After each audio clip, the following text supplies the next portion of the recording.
কি বলবো এটাকে, মহাধস নাকি গৃহযুদ্ধ? ধস নামতে চলেছে কি তৃণমূল দলে?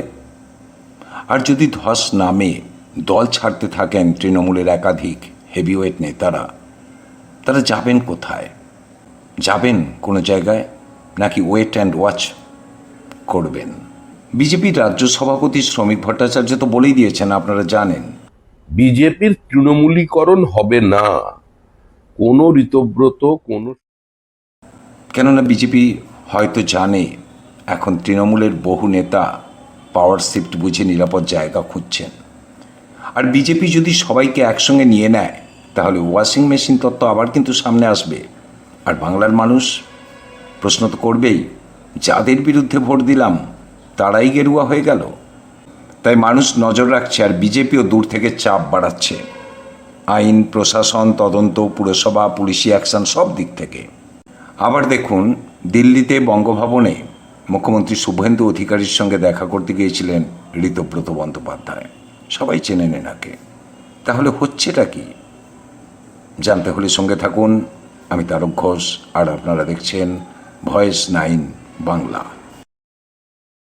দেখুন, প্রশ্ন একটা উঠছে, হাওয়ায় ঘুরে বেড়াচ্ছে, তৃণমূলের ভিতরে কি শুরু হয়ে গেছে সারভাইভাল পলিটিক্স?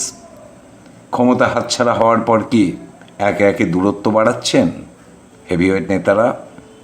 কলকাতা পুরসভা থেকে শুরু করে জেলা স্তর সর্বত্রই একটা জল্পনা, অস্বস্তি আর চাপা অসন্তোষ টের পাওয়া যাচ্ছে। ফিরহাদ হাকিমকে ঘিরে ইস্তফা জল্পনা, অভিষেক বন্দ্যোপাধ্যায়ের সম্পত্তিতে কেএমসি নোটিশ বিতর্ক, কাউন্সিলরদের অস্বাভাবিক চুপ করে যাওয়া, আর বিজেপির রহস্যময় ওয়েট অ্যান্ড ওয়াচ কৌশল।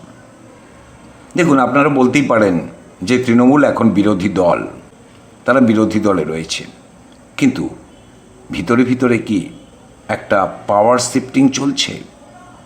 মে মাসের শেষেই কি তাসের ঘরের মতো টালমাটাল হয়ে উঠবে তৃণমূল কংগ্রেস? যে আশঙ্কাটা এতদিন রাজনৈতিক মহলে ঘুরছিল নির্বাচনের পর থেকেই, সেটাই কি ধীরে ধীরে বাস্তবের দিকে এগোচ্ছে? কিন্তু মমতা বন্দ্যোপাধ্যায় তো পরিষ্কার বার্তা দিয়ে দিয়েছেন, যারা দল ছাড়তে চান চলে যেতে পারেন, আমি শূন্য থেকে আবার দল গড়ব। মমতা বন্দ্যোপাধ্যায়ের পরিষ্কার বার্তা। আর ঠিক সেই সময় কলকাতা পুরসভার মেয়র ফিরহাদ হাকিমকে নিয়ে শুরু হয়ে গেল ইস্তফা জল্পনা। এটা কি শুধু নির্বাচনী ধাক্কা, নাকি এর পিছনে রয়েছে আরও গভীর অন্দরমহলের দ্বন্দ্ব? কি ভাবছেন আপনারা? লিখুন কমেন্টে। আসলে এই যে পরিবর্তনটা হলো, এটা শুধু পরিবর্তন নয়, একটা ঝড় এলো। আর দীর্ঘদিনের বামফ্রন্ট সরকার যেভাবে উড়ে গিয়েছিল, ঠিক সেইভাবেই তৃণমূল ক্ষমতা হারালো। প্রথমে আসা যাক সংখ্যার খেলায়। 2021 সালে কলকাতা পুরসভা এলাকার 144টি ওয়ার্ডের মধ্যে তৃণমূল এগিয়েছিল 131টিতে। কিন্তু সাম্প্রতিক বিধানসভা নির্বাচনের ফল বিশ্লেষণ করে দেখা যাচ্ছে বিজেপি এগিয়ে গেছে 102টি ওয়ার্ডে, আর তৃণমূল নেমে এসেছে মাত্র 42-এ। এটা সবচেয়ে বড় রাজনৈতিক ধাক্কা, কেননা কলকাতা ছিল তৃণমূলের অভেদ্য দুর্গ। যে শহরকে সামনে রেখে মমতা বন্দ্যোপাধ্যায় বারবার রাজনৈতিক শক্তি দেখিয়েছেন, সেই কলকাতাতেই এখন গেরুয়া স্রোতের ইঙ্গিত। এর অর্থ একটাই, যদি এখনই পুরভোট হয়, তাহলে কলকাতা পুরসভা হাতছাড়া হওয়ার আশঙ্কা কিন্তু উড়িয়ে দেওয়া যাচ্ছে না। আর এই সময়ের মধ্যেই সামনে এসেছে একটা বিতর্ক। কলকাতা পুরসভার মেয়র ফিরহাদ হাকিম দলনেত্রী মমতা বন্দ্যোপাধ্যায়কে নিজের অবস্থান নিয়ে একটা অসন্তোষের ইঙ্গিত দিয়েছেন। যদিও আনুষ্ঠানিকভাবে তিনি ইস্তফা দিয়েছেন এরকম কোনো ইঙ্গিত কিন্তু পাওয়া যায়নি। কিন্তু জল্পনাটা কেন বাড়ছে? সূত্র বলছে, কলকাতা পুরসভার বিল্ডিং ডিপার্টমেন্ট থেকে অভিষেক বন্দ্যোপাধ্যায়ের শান্তিনিকেতনের বাড়িতে একটি ডেমোলিশন নোটিশ পাঠানো হয়েছিল। আর সেই সিদ্ধান্ত সম্পর্কে ফিরহাদ হাকিম নাকি আগে থাকতে কিছুই জানতেন না। আর এখান থেকেই কিন্তু শুরু হয়ে গিয়েছিল সবচেয়ে বড় প্রশ্নটা, তৃণমূলের ভিতরেই কি তৈরি হয়েছে দুই পাওয়ার সেন্টার? একদিকে মমতা অভিষেক শিবির, অন্যদিকে পুরনো সংগঠন ভিত্তিক নেতাদের অসন্তোষ। আর এই পরিস্থিতিটা এতটাই জটিল হয়ে উঠেছিল যে কালীঘাটে জরুরি বৈঠক ডেকেছিলেন মমতা বন্দ্যোপাধ্যায়। আর রাজনৈতিক মহল বলছে সেখানে তিনি স্পষ্ট বার্তা দিয়েছেন যারা দলে থাকতে চান না তারা চলে যেতে পারেন। রাজনৈতিক দৃষ্টিকোণ থেকে যদি আমি দেখি তাহলে এই মন্তব্য কিন্তু অত্যন্ত গুরুত্বপূর্ণ। কেননা একজন নেতা তখনই এমন কথা বলেন যখন তিনি বুঝতে পারেন দলের ভিতরে অসন্তোষ এমন একটা জায়গায় পৌঁছেছে সেখানে আর জোর করে কাউকে ধরে রাখা সম্ভব নয়।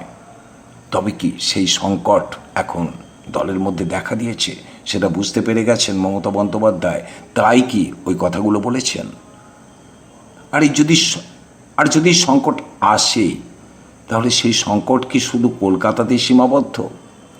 না, শুধু কলকাতাতেই সীমাবদ্ধ নয়। এই সংকটটা উত্তর 24 পরগনার কাঁচরাপাড়া ও হালিশহর পুরসভা নিয়েও রাজনৈতিক মহলে নানা জল্পনা শুরু হয়েছে। একাধিক কাউন্সিলরের দূরত্ব বাড়ানোর খবর সামনে আসছে। দেখুন, এখনো পর্যন্ত প্রকাশ্যে কেউ দলত্যাগ করছি এরকম কোনো ঘোষণা করেননি।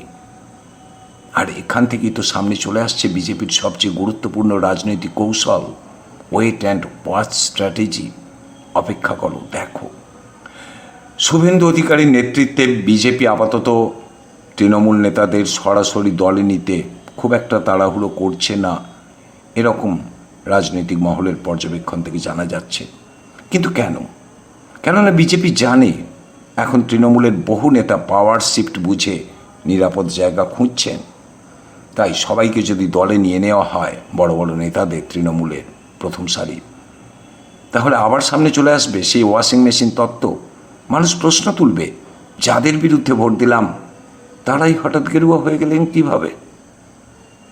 আর ভবিষ্যতে সেই নেতারাই যদি আবার পুরনো তোলামুলি কালচার, এই কথাগুলো আমার নয়, জনগণের, পুরনো তোলামুলি কালচারের অভিযোগে জড়ান, তাহলে ভোটাররা কাকে বিশ্বাস করবেন? তাই আপাতত বিজেপি দূর থেকে চাপ বাড়াচ্ছে বলে মনে হচ্ছে। আইন, প্রশাসন, তদন্ত, পুরসভা, রাজনৈতিক বার্তা সব দিক থেকেই। আর এখান থেকে আরও একটা প্রশ্ন উঠে আসছে। তৃণমূলের ডাকা বড় রাজনৈতিক একটা কর্মসূচি হয়েছিল, আপনারা সবাই জানেন, কিন্তু সেখানে উপস্থিত ছিলেন মাত্র 36 জন বিধায়ক। তাহলে বাকি বিধায়করা গেলেন কোথায়? এটা কি শুধু অসন্তোষ, নাকি শুরু হয়ে গেছে সাইলেন্ট ডিস্ট্যান্সিং, একটা নীরব অবস্থা, আর সেখান থেকে দূরত্ব বাড়ানো দলের সঙ্গে? আপনারা কি ভাবছেন লিখুন কমেন্টে। রাজনৈতিক পর্যবেক্ষকরা মনে করছেন ক্ষমতা হারানোর পর যে কোনো দলে প্রথম যে জিনিসটা ভাঙতে শুরু করে সেটা হলো মোরাল। যে নেতারা আগে প্রতিদিন ক্যামেরার সামনে থাকতেন তারা এখন চুপ করে গেছেন। তবে এখানে কিন্তু একটা গুরুত্বপূর্ণ বাস্তবতা আপনাদের বুঝতে হবে। তৃণমূল কিন্তু ধাক্কা খেয়েছে, এটা সত্য কথা, কিন্তু শেষ হয়ে যায়নি। কেননা ফিরহাদ হাকিম নিজে এখনও কলকাতা পোর্ট কেন্দ্র থেকে শক্তিশালী অবস্থান ধরে রেখেছেন। আর তৃণমূলের কোর ভোট ব্যাংক এখনও পুরোপুরি ভেঙে পড়েনি। কিন্তু সমস্যা যেটা হচ্ছে বা আছে, দেখুন, ক্ষমতা হারানোর পর প্রশাসনিক নিয়ন্ত্রণ কমে গেলে স্থানীয় স্তরে সংগঠন ধরে রাখা অত্যন্ত কঠিন হয়ে যায়। আর সেই জায়গাটাতেই এখন সবচেয়ে বড় চ্যালেঞ্জের মুখে পড়েছে জোড়াফুল শিবির। তাই বাংলার রাজনীতিতে 3টি সম্ভাবনা সবচেয়ে বেশি আলোচিত হচ্ছে। কি সেই 3টি সম্ভাবনা বলছি। প্রথমত, আরও কাউন্সিলর ও স্থানীয় নেতা দূরত্ব বাড়াতে পারেন। দ্বিতীয়ত, কলকাতা পুরসভা সহ একাধিক পুরসভায় প্রশাসনিক অস্থিরতা বাড়তে পারে। তৃতীয়ত, তৃণমূল নিজেদের নতুনভাবে অ্যাগ্রেসিভ অপোজিশন হিসাবে গড়ে তোলার চেষ্টা করতে পারে।